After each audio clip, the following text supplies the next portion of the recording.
Spirituality plus money is equal to deep relationship. డబ్బుకి మరియు ఆధ్యాత్మికతకు చాలా చాలా అవినాభావ సంబంధం ఉంది. దాని గురించి ఈరోజు మనం తెలుసుకుంటూ ఈరోజు చేయబోయే మెడిటేషన్ ద్వారా మీరు ఏదైతే మీకు సమ్ క్రోడ్స్ కావాలని పెట్టారో అందులో కావాల్సిన మొదటి కోటికి కావాల్సినటువంటి మైండ్ ట్యూనింగ్ని ఈరోజు మనం చేసుకోబోతున్నాం. సో కాబట్టి మైండ్ మనీని నమ్మాలి. మీరు ఏదైతే నెంబరింగ్ ఇచ్చారో ఆ నెంబరింగ్ని మీ మనీ బిలీవ్ చేయాలి, మీ మైండ్ బిలీవ్ చేయాలి. సో అలా బిలీవ్ చేయాలంటే ఈ విషయాలు మనకు తెలియాలి. అందులో నెంబర్ 1 మనీ యొక్క ఎనర్జీ రాయండి. ఫస్ట్ మనకు తెలియాల్సింది ఏంటి? మనీ యొక్క ఎనర్జీ. ఫస్ట్ పాయింట్ మనీ యొక్క ఎనర్జీ. సో ఈ మనీ ఎనర్జీ ఇదేంటంటే మనీ ఎనర్జీ అనేది ఒక శక్తి ప్రవాహం, ప్రవహిస్తూనే ఉంటుంది. అంటే మీరు ఎలాంటి ఆలోచనలతో జీవిస్తారో మీ మనీ ఫ్రీక్వెన్సీ కూడా అలానే ఉంటుంది. డబ్బు అంటే కరెన్సీ ఒకటే కాదు, కరెన్సీ కాగితం మాత్రమే కాదు. డబ్బు అనేది ఒక ఎనర్జీ ఫ్రీక్వెన్సీ. ఈ ఫ్రీక్వెన్సీ మీరు ఎలాంటి ఆలోచనలతో ఉంటే అలాంటిగా ఆలోచనల పరంగానే ఉంటుంది. నాకు డబ్బు ఇంతే చాలు అనుకుంటే అంతే ఉంటుంది. కాబట్టి ఫ్రీక్వెన్సీని బట్టి మనీ ఉంటుంది, ఫ్రీక్వెన్సీని బట్టి. నెక్స్ట్ సెకండ్ పాయింట్ రాయండి. వర్తీనెస్ లేకపోతే వెల్త్ రాదు. సెకండ్ పాయింట్, వర్తీనెస్ లేకపోతే వెల్త్ రాదు. అంటే మీ లోపల మీరు ఇప్పుడు ఏదైతే నెంబరింగ్ ఇచ్చారో 1000 crores అని 100 crores అని ఏదైతే నెంబరింగ్ ఇచ్చారో ఆ నెంబరింగ్కి నేను అర్హుడిని అనే మీరు గనక సంపూర్ణంగా ఎలాంటి సంకోచం లేకుండా మీరు నమ్మకపోతే ఎంత ప్రయత్నించినా కూడా సంపద అనేది నిలబడదు. అందుకే వర్తినెస్ లేకపోతే వెల్త్ రాదు. మీరు ఏదైతే వెల్త్ను క్రియేట్ చేయాలి అని మీరు అనుకుంటున్నారో ఆ వెల్త్కు సంబంధించినటువంటి అర్హత నాకుంది అని కించిత్ అవిశ్వాసం లేకుండా నమ్మగలగాలి. నమ్ముతున్నారా? Yes, super. నెక్స్ట్ రాసుకోండి. భయం ఉన్న చోట సంపద ఆగిపోతుంది. ఇప్పుడు మనం ఆ భయాలన్నీ తీసివేస్తాం. మూడోది రాయండి. భయం ఉన్న చోట సంపద ఆగిపోతుంది. డబ్బు గురించి ఉన్న భయం, ఏ మనసు అయితే డబ్బు గురించి భయపడుతుందో అక్కడ తక్కువ ఫ్రీక్వెన్సీ ఉంటుంది. అప్పుడు ఏం చేస్తుంది? వాళ్ళకి తక్కువ ఆపర్చునిటీస్ వస్తాయి, సంపాదించుకునే అవకాశాలు తక్కువగా ఉంటాయి. కామన్గా డబ్బు కూడా తక్కువగా ఉంటుంది. డబ్బు గురించి భయపడే మనసుకి అవకాశాలు తక్కువగా ఉంటాయి, డబ్బు కూడా తక్కువగానే ఉంటుంది. కాబట్టి భయం ఉన్న చోట సంపద ఆగిపోతుంది. భయాన్ని వీడాలి. ఇది third point. Fourth one, gratitude is equal to money magnet. Money అయస్కాంతం మీకు కావాలి అంటే మీ దగ్గర ఉండాల్సింది గ్రాటిట్యూడ్. డైలీ నిద్రలో నుండి లేవగానే కనీసం ఒక 10 విషయాలకు మీకు గుర్తున్న వాటికి గ్రాటిట్యూడ్ చెప్పండి. ఇది తూచా తప్పకుండా చేయండి. ఒక 10 విషయాలకి గ్రాటిట్యూడ్ అనేది, ఏవో మీకు గుర్తున్న 10 విషయాలు, మీ కళ్ళ ముందున్న 10 వస్తువులకు చెప్పండి థ్యాంక్ యూ. ఈ గ్రాటిట్యూడ్ అనేది ఏంటో తెలుసా? మనీని లాక్కొచ్చే మనీ మ్యాగ్నెట్. కాబట్టి గ్రాటిట్యూడ్ అనేది ఖచ్చితంగా కలిగి ఉండాలి మనం. సో మీకు ఎప్పుడైతే ఈ ధన్యవాదం చెప్పడం, కృతజ్ఞత చెప్పడం, థ్యాంక్ యూ చెప్పడం, ఈ భావన మీకు పెరుగుతుందో మరింత మీకు ఇవ్వాలని ఆ సృష్టి భావిస్తుంది, మరింత ఇవ్వాలని ఉత్సాహపడుతుంది. పిల్లల్ని మనం మెచ్చుకుంటే ఎలాగైతే వాళ్ళు ఇంకా కొంచెం బెటర్గా చేయాలని చూస్తారో, మీరు నా వీడియోస్కి యూట్యూబ్లో కామెంట్ చేస్తే నేను ఇంకా కొంచెం హ్యాపీగా ఫీల్ అయ్యి బెటర్గా వీడియోస్ చేయాలని ఎలాగైతే అనుకుంటానో, మనం ప్రతిదానికి థ్యాంక్ యూ చెప్తుంటే ఈ సృష్టి, ఈ విశ్వం, ఈ భగవంతుడు మీకు మరింత సంపదను ఇవ్వాలని కోరుకుంటాడు. మీకు మరింత సంపదను ఇవ్వాలని కోరుకుంటాడు. థ్యాంక్ యూ చెప్పడం చాలా కష్టం, ఖర్చుతో కూడుకున్న పనా? ఖర్చుతో కూడుకున్నదా? కాదు కదా. కానీ చెప్పము, అవునా కదా? కానీ చెప్పము. నేనేమంటాను, కనీసం రోజుకొక 10 విషయాలకు థ్యాంక్ యూ చెప్పండి. చెప్తారా ఈ రోజు నుండి?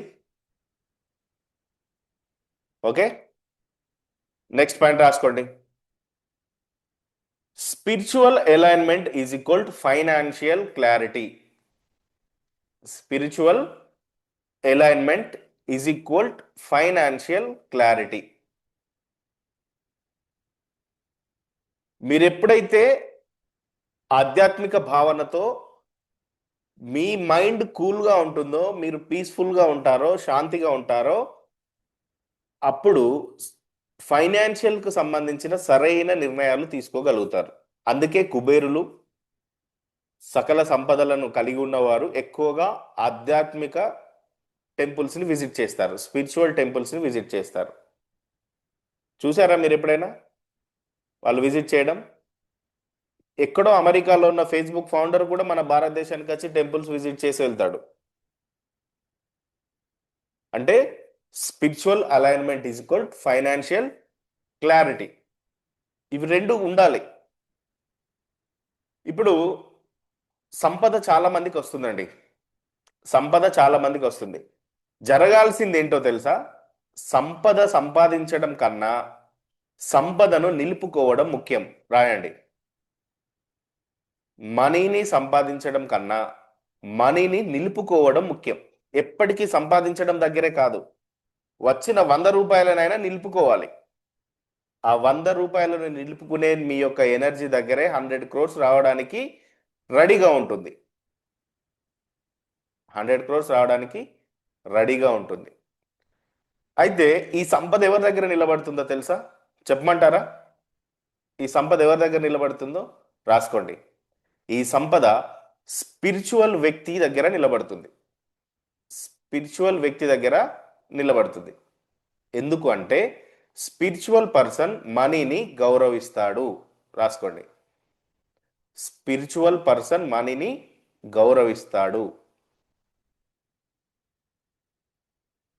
అందుకే అతని దగ్గరే మనీ అనేది నిలబడి ఉంటుంది. మనీ అంటే ఎవరు? మళ్ళీ లక్ష్మి.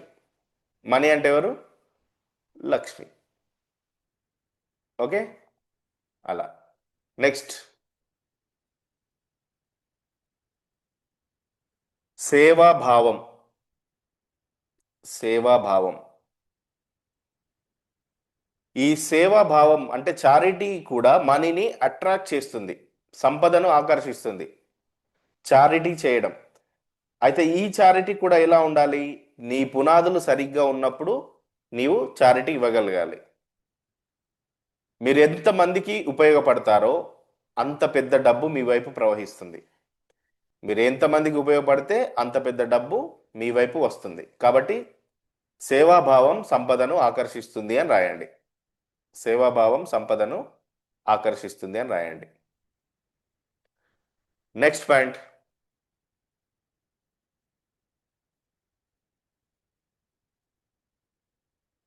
స్పిరిచువాలిటీ అంటే డబ్బును వదిలేయడం కాదు, డబ్బుతో స్నేహం చేయడం. స్పిరిచువాలిటీ అంటే చాలా మంది ఏమనుకుంటారు? ఆధ్యాత్మికంగా ఎదగాలి అంటే డబ్బును వదిలేయాలి అనుకుంటారు. మీరు చిన్నజీయర్ స్వామి టెంపుల్కి వెళ్తే చూడండి, రామానుజాచారి యొక్క స్టాచ్యూ 100 kgs గోల్డ్తో ఉంటుంది, 100 kgల గోల్డ్తో ఉంటుంది. అది డబ్బుతో కూడుకున్నదా, సంపదతో కూడుకున్నదా కాదా? చెప్పండి. డబ్బుతో కూడుకున్నదా కాదా? వాళ్ళు చేసే చారిటీసు, ఆ పెద్ద organisation. Even though my homes Nageswararao అక్కడే ఉంటాడు ఎప్పటికీ. మై హోమ్స్ నాగేశ్వరరావు అంటే బాగా పేదవాడా? హైదరాబాద్లో ఎక్కడ చూసినా వాళ్ళే ఉంటాయి కదా మై హోమ్ అపార్ట్మెంట్స్. సో అంటే ఇక్కడైనా గుర్తించాలి మనం, అంటే సంపద ఎక్కడ ఉంటుంది? స్పిరిచువాలిటీ అంటే డబ్బును వదలడం కాదు, డబ్బుతో స్నేహం చేయడం. డబ్బుతో స్నేహం చేయడం. రాసుకున్నారా? స్పిరిచువాలిటీ అంటే డబ్బును వదలడం కాదు, డబ్బుతో స్నేహం చేయడం. డబ్బు ఎప్పటికీ మీ శత్రువు కాదండి. ఆ ఫీలింగ్ని తీసేయండి. డబ్బు ఎప్పటికీ మీ శత్రువు కాదు. మీకు ఈ సృష్టిలో మీరు సక్సెస్ అవ్వడానికి సహకరించే మిత్రుడు. రాసుకోండి. డబ్బు ఈ సృష్టిలో నేను సక్సెస్ అవ్వడానికి సహకరించే మిత్రుడు. సహకరించే మిత్రుడు, మై ఫ్రెండ్. మనీ ఎవరు? My friend.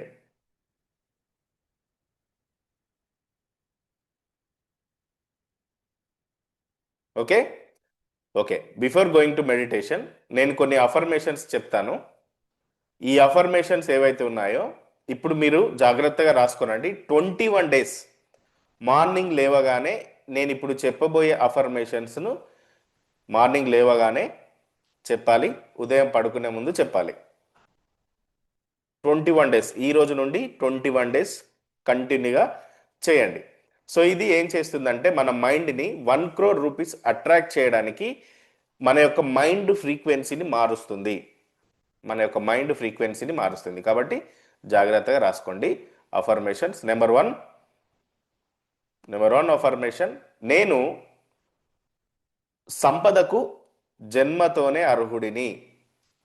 నెంబర్ 1 అఫర్మేషన్, నేను సంపదకు జన్మతోనే అర్హుడిని. ఇవన్నీ కూడా నేను రాసిన అఫర్మేషన్స్.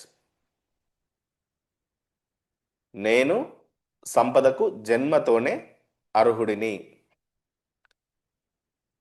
రాశారా? నెక్స్ట్ సెకండ్ వన్, రెండవది, నా జీవితం కోట్ల రూపాయల స్థాయికి సహజంగా ఎదుగుతుంది. నా జీవితం కోట్ల రూపాయల స్థాయికి సహజంగా ఎదుగుతుంది. ఇంగ్లీష్లో నేను గ్రూప్లో పెడతాను, ప్రజెంట్ తెలుగులో రాసుకోండి. ఇంగ్లీష్లో గ్రూప్లో పోస్ట్ చేస్తాను.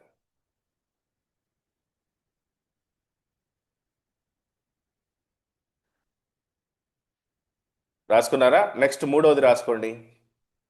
నా ఆలోచనలు ఇప్పుడు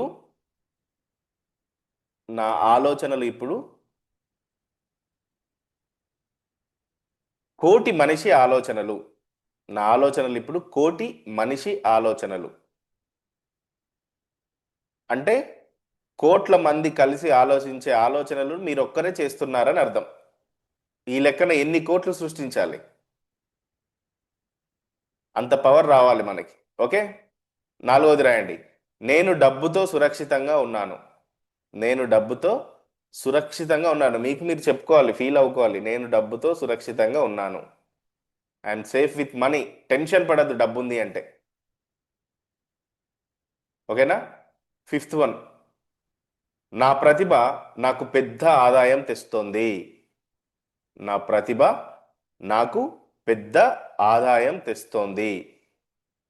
అంతే కదా, మీ ప్రతిభే తీసుకురావాలి ఆదాయం, అవునా కదా? నెక్స్ట్ సిక్స్త్ వన్, డబ్బు నాకు సేవ చేయడం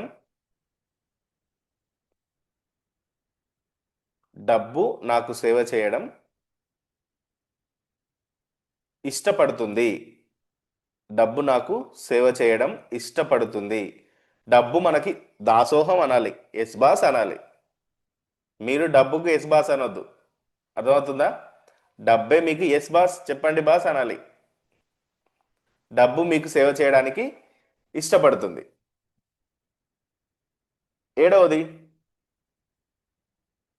నేను రోజు విలువను సృష్టిస్తున్నాను. నేను రోజు విలువను సృష్టిస్తున్నాను. నేను రోజు విలువను సృష్టిస్తున్నాను. ఎయిత్ వన్, నా బ్యాంకు ఖాతా స్థిరంగా పెరుగుతోంది. నా బ్యాంకు ఖాతా స్థిరంగా పెరుగుతోంది.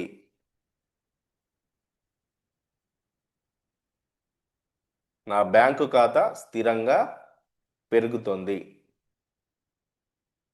తొమ్మిదవది, నేను 3 ఆదాయ మార్గాలను నిర్మిస్తున్నాను. కొత్తగా, మీకు ఇప్పుడు ఉన్నవి కాకుండా నేను 3 ఆదాయ మార్గాలను నిర్మిస్తున్నాను. మీకు కొన్ని ఆదాయ మార్గాలు వస్తాయి, వాటిని నెగ్లెక్ట్ చేస్తారు, వదిలేస్తారు. అప్పుడు డబ్బు ఏమనుకుంటుంది? ఆ దారిని మూసేస్తుంది. ఏమంటుంది? ఒక దారి మూసేసిందంటే ఆటోమేటిక్గా మిగతా దారులన్నీ మూసుకుపోతాయి. కాబట్టి ఆదాయ మార్గాలు ఏవైనా ఉంటే వాటిని నెగ్లెక్ట్ చేయకండి, దయచేసి నిర్లక్ష్యం చేయకండి. కొన్ని రోజు సంపాదించే మార్గాలు ఉంటాయి, కొన్ని గంటకు సంపాదించే మార్గాలు ఉంటాయి, కొన్ని నెలకు వచ్చే మార్గాలు ఉంటాయి, ఎన్నో మార్గాలు ఉంటాయి. అలాంటి మార్గాలని దయచేసి వదిలేయవద్దు. ఓకేనా? 10వది, నా కుటుంబానికి నేను సంపద మూలం అవుతున్నాను. నా కుటుంబానికి నేను సంపద మూలం అవుతున్నాను.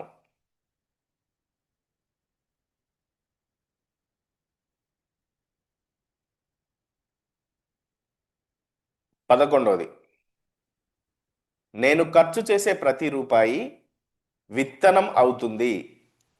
నేను ఖర్చు చేసే ప్రతి రూపాయి విత్తనం అవుతుంది.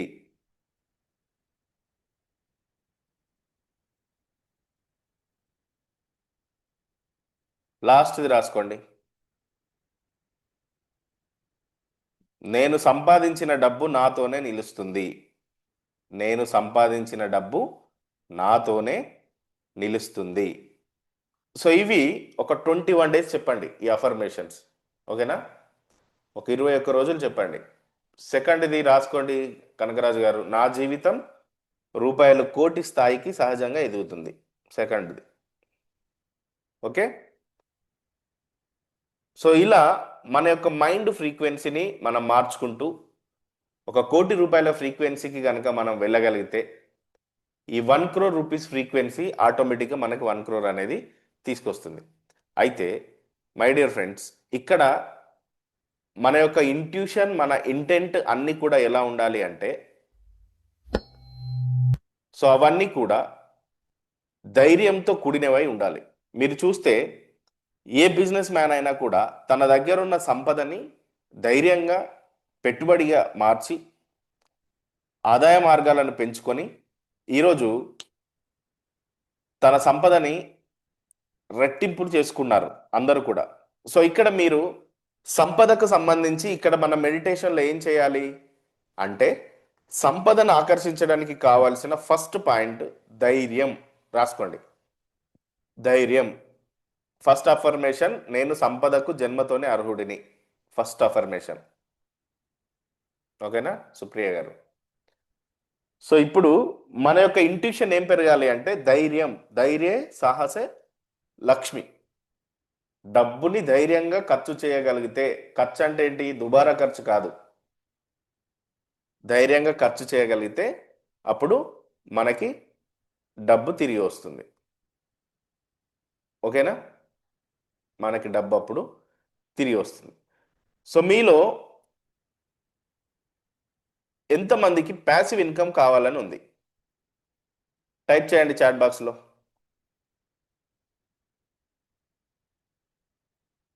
మీలో ఎంతమందికి ప్యాసివ్ ఇన్కమ్ కావాలని ఉంది, రావాలని ఉంది? టైప్ చేయండి చాట్ బాక్స్లో. Yes I want. ఇంకా అంతేనా? కొద్ది మందికేనా? మిగతా వాళ్ళకి అవసరం లేదా? అసలు ప్యాసివ్ ఇన్కమ్ అంటే ఏంటి? టైప్ చేయండి ఎవరైనా ఒకరు. What is passive income? Passive ఇన్కమ్కి మీనింగ్ ఏంటి? టైప్ చేయండి. మీ అందరికీ కావాలి ప్యాసివ్ ఇన్కమ్. ప్యాసివ్ ఇన్కమ్ అంటే ఏంటి? ఎవరో ఒకరు టైప్ చేయండి. ప్యాసివ్ ఇన్కమ్ అంటే ఏంటి? టైప్ చేయండి లేదా హ్యాండ్ రైజ్ చేయండి. What is passive income? Every month regular income without hour presence. ఇంకా ఓకే.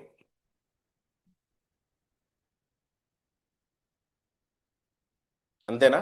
ఇంకెవరు చెప్పలేరా?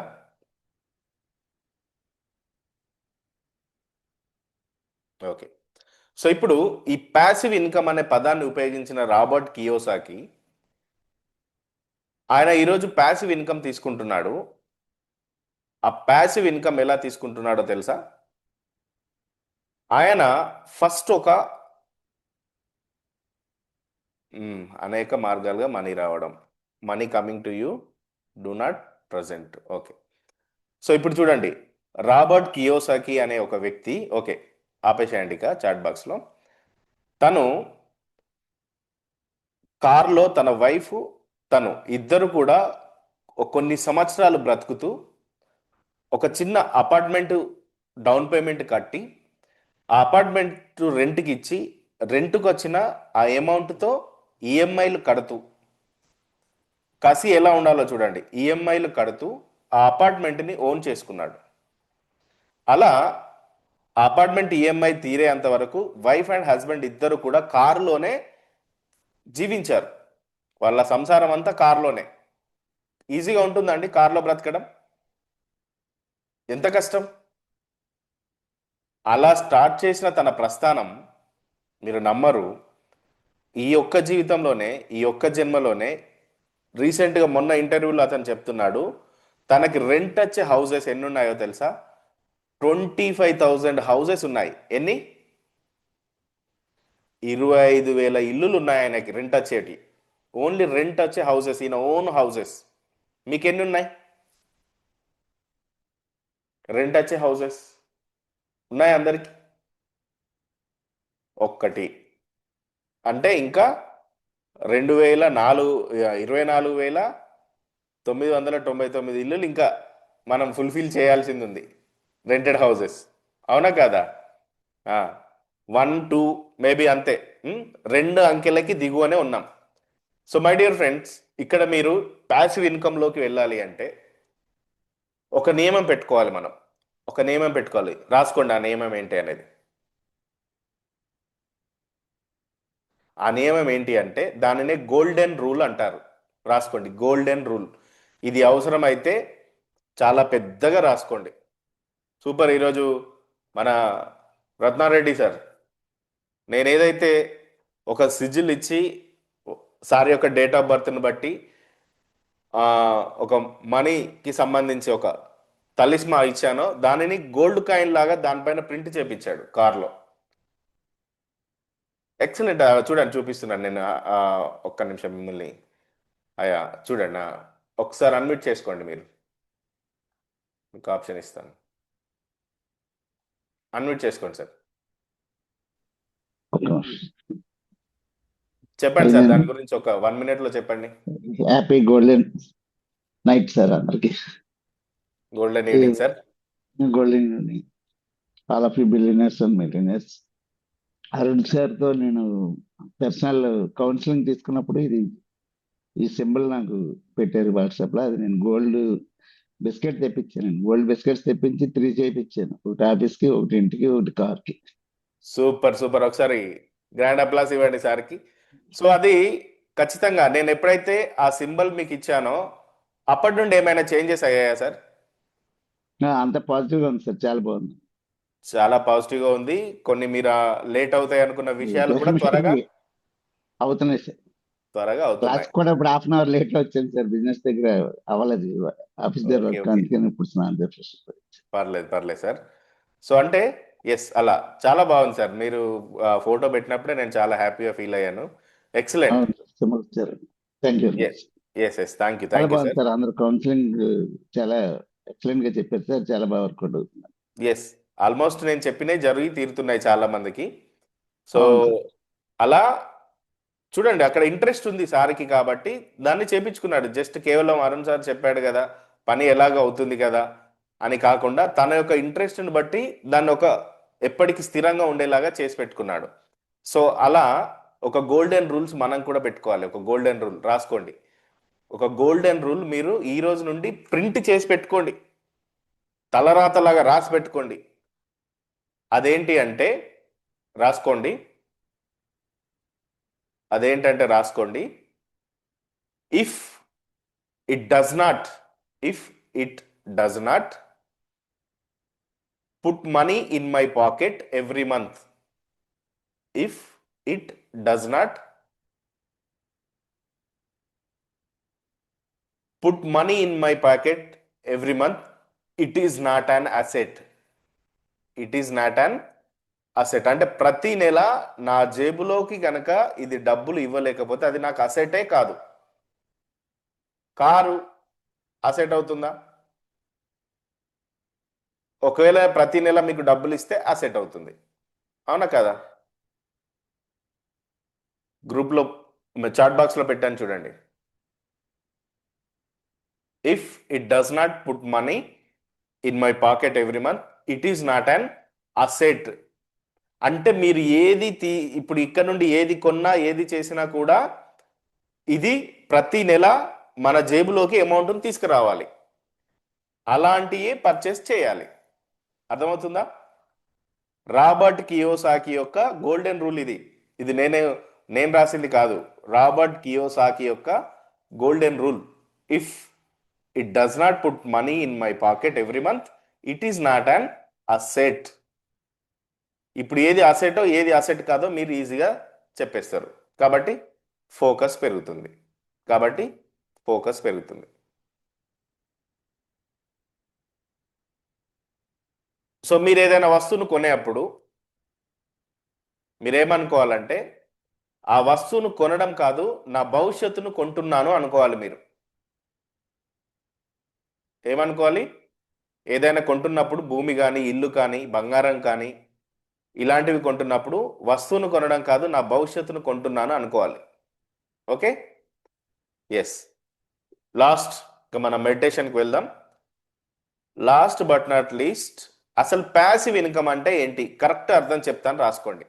ప్యాసివ్ ఇన్కమ్ అంటే చాలా మంది ప్యాసివ్ ఇన్కమ్ అంటే అర్థమైనట్టే అనిపిస్తుంది, కానీ డెఫినేషన్ ఇవ్వలేరు. ఏ పని చేయకపోయినా వస్తుంది, నువ్వు ఉన్నా లేకపోయినా వస్తుంది. ఏ పని చేయలేకపోయినా ఎలా వస్తుంది? ఏ పని చేయకుండా. మరి ఎందుకు ముఖేష్ అంబానీ ఇంకా లేస్తున్నాడు 340K, అదాని లేస్తున్నాడు, ఎలాన్ మస్క్ నిద్రపోవట్లేదు?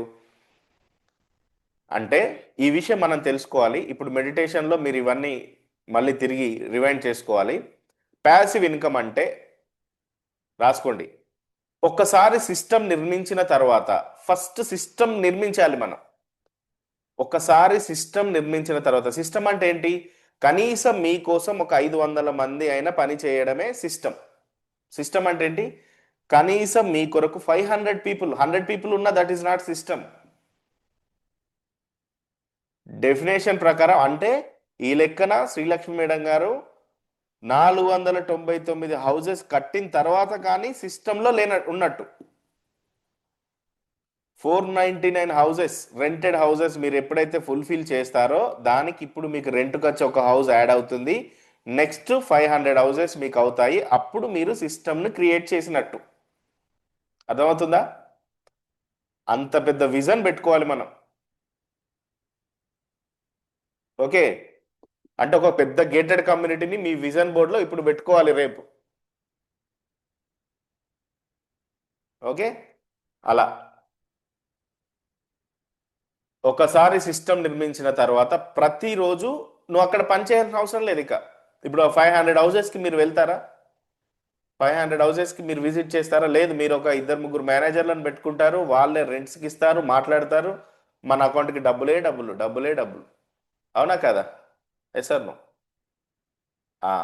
అలా ప్లాన్ చేయాలి. హైదరాబాద్లో సెల్ఫ్ మేడ్ బిలియనీర్స్ ఎలా అయ్యారో తెలుసా? మీరు ఇప్పుడు గూగుల్ చేస్తే హైదరాబాద్లో సెల్ఫ్ మేడ్ బిలియనీర్స్ వేలల్లో ఉన్నారు, లక్షల్లో ఉన్నారు. ఎలా తెలుసా? ఈ యొక్క అసెట్స్ని బై చేసి. జస్ట్ నేను ఇప్పుడు ఈ ప్లేస్లో నేను ఎక్కడైతే కూర్చున్నానో జస్ట్ ఒక 10 minutes బిఫోరే వచ్చాను. దీనికి ముందు నేను ఎక్కడ ఉన్నానంటే మణికొండ దగ్గర ఒక గేటెడ్ కమ్యూనిటీ. ఆ గేటెడ్ కమ్యూనిటీలో మా బ్రదర్ వాళ్ళు షిఫ్ట్ చేస్తున్నారు. ఆ అపార్ట్మెంట్ ఓనర్ మేడం ఎవరైతే ఉన్నారో తను జస్ట్ మీలాంటి ఒక కామన్ హోమ్ మేకర్. ఆమె ఎప్పుడో 10-15 ఇయర్స్ బ్యాక్ ఒక ఫ్లాట్ కొంది, ఆ ఫ్లాట్ని రెంట్కి ఇచ్చింది. ఇప్పుడు అలా ఎక్కడైతే ఒక ఒక ప్రాజెక్టు స్టార్ట్ అవుద్దో, అంటే గ్రౌండ్ లెవెల్లో ఉండగానే ప్రతి గేటెడ్ కమ్యూనిటీలో 4 ఫ్లాట్లకు అడ్వాన్స్ ఇస్తుంది. 4 ఫ్లాట్స్కి అడ్వాన్స్ ఇచ్చి అలా తను ఇప్పుడు హైదరాబాద్ ప్రతి ఏరియాలో 4 దిక్కులు ఉంటే 4 దిక్కులలో ఇప్పటి వరకు దాదాపుగా 50+ ఫ్లాట్స్ ఉన్నాయి. ఎన్ని? Just in span of 15 years తను తీసుకున్న ఒక డిసిజన్, ఒక క్రమశిక్షణ, ఇప్పుడు 50 ఫ్లాట్స్, రెంటెడ్ ఫ్లాట్స్. ఇప్పుడు వెళ్ళింది కూడా కొత్తది, ఇప్పుడే ఓపెన్ చేశారు. కనీసం అది ఎలా ఉంటుందో కూడా ఆమెకు తెలియదు, లోపల ఎలా ఉంటుందో కూడా ఆమెకు తెలియదు. రెంట్ అయితే పే చేయాలి కదా, ఎవ్రీ మంత్ వెళ్తుందా? ఎవరి అకౌంట్కి వెళ్తుంది? తన అకౌంట్కి వెళ్తుంది. మాట్లాడింది, చేసింది అంతా కూడా తన మేనేజర్, అంతా కూడా తన మేనేజర్. ఇది కదా డబ్బును సృష్టించే విధానం. అవునా కదా? డబ్బు రావాలి, డబ్బు రావాలి అంటే ప్యాసివ్ ఇన్కమ్ ఎలా వస్తుంది? షీ బిల్డ్ అండ్ ఒక సిస్టమ్ బిల్డ్ చేసింది. సో అలా మనం సిస్టమ్ బిల్డ్ చేసిన తర్వాత ఇప్పుడు తను రాకపోయినా మనీ వస్తుంది. అదే ప్యాసివ్ ఇన్కమ్. అదే ప్యాసివ్ ఇన్కమ్. అర్థమైందా సింపుల్గా? సో ప్యాసివ్ ఇన్కమ్ అంటే ఏమి చేయకుండా డబ్బులు రావడం కాదు, ఒక్కసారి తెలివిగా పనిచేసి రాసుకోండి. ప్యాసివ్ ఇన్కమ్ అంటే డబ్బులు ఏం చేయకుండా డబ్బులు రావడం కాదు, ఒక్కసారి తెలివిగా పనిచేసి తరువాత మల్టిపుల్గా ఎక్కువ సార్లు ఫలితం పొందడం. ఇది అసలు డెఫినేషన్. ఒక్కసారి తెలివిగా పనిచేసి ఒక్కసారి తెలివిగా పనిచేసి ఎక్కువ సార్లు ఫలితం పొందడం, అది ప్యాసివ్ ఇన్కమ్. ఇంకా క్లియర్గా చెప్పాలంటే ప్యాసివ్ ఇన్కమ్ అంటే ఏంటి అంటే, నువ్వు లేనప్పుడు కూడా నీ కోసం పనిచేసే డబ్బే ప్యాసివ్ ఇన్కమ్. నీవు లేనప్పుడు కూడా నీ కోసం పనిచేసే డబ్బే ప్యాసివ్ ఇన్కమ్. అంటే అక్కడ నీవు లేవు అంటే నీ డబ్బు పనిచేస్తుందట. అది ప్యాసివ్ ఇన్కమ్ అంటే. నీవు లేకపోయినా నీ డబ్బు పనిచేస్తుంది నీ కోసం. That is the passive income. ఇది కరెక్ట్ డెఫినేషన్. ఇక దీనికి మించి ఇంకెవరైనా డెఫినేషన్ ఏమనండి చూస్తా నేను. ఎసార్నా వెళ్దామా ప్యాసివ్ ఇన్కమ్ లోకి? వెళ్దామా? ఎస్, వెళ్దాం. ఈ 2026 డిసెంబర్ లోపు మనం ప్యాసివ్ స్టెప్స్ లోకి వెళ్ళిపోవాలి, అడుగులు వేయాలి. ఓకే, సో అందుకు కావాల్సిన ఫ్రీక్వెన్సీని మనం పెంచుకుందాం. నాతో జర్నీ చేయండి. సో ఈ జర్నీలో చాలా ఫ్రీక్వెన్సీస్ చేంజ్ అవుతాయి. సో ఇప్పుడు మనం కొంచెంసేపు మెడిటేషన్ చేద్దాం. ఈ మెడిటేషన్లో మంచిగా స్థిరంగా కూర్చోండి. గ్రౌండ్ లెవెల్లో కూర్చుంటే ఇంకా చాలా మంచిది. గ్రౌండ్ లెవెల్లో కూర్చుంటే చాలా మంచిది. సో మనకి ఒకసారి ఫ్లైట్ టేకాఫ్ అవుతుంది. నేను కొంచెం లేట్ అయ్యాను అన్నాను, మళ్ళీ రిటర్న్ వస్తుందా? ఫ్లైట్ రిటర్న్ వస్తుందా? వస్తుందండి. నెక్స్ట్ ఫ్లైట్కు వెయిట్ చేయాల్సిందే, అవునా కదా? అలా. Okay, yes. ప్యాసివ్ ఇన్కమ్ అంటే నువ్వు లేనప్పుడు కూడా నీ కోసం పనిచేసే డబ్బు. ఎస్. సో ఇప్పుడు మెడిటేషన్ చేద్దాం, మనీ మెడిటేషన్. ఎవరు కూడా కళ్ళు తెరిచి చూడవద్దు. జస్ట్ మనకి 8:47 అవుతుంది. ఒక 15 మినిట్స్ మనం మెడిటేషన్లో కూర్చుందాం. ప్రశాంతంగా కూర్చోండి. కళ్ళద్దాలు తీసివేయండి. నేను మిమ్మల్ని గైడ్ చేస్తాను. నా మాటలు మాత్రమే వినాలి. మిమ్మల్ని డిస్టర్బ్ చేసే అంశాలు ఏవైనా ఉంటే ఆ అంశాలని డిస్టర్బ్ చేయకుండా జస్ట్ ఒక 15 నిమిషాలు, 15 మినిట్స్.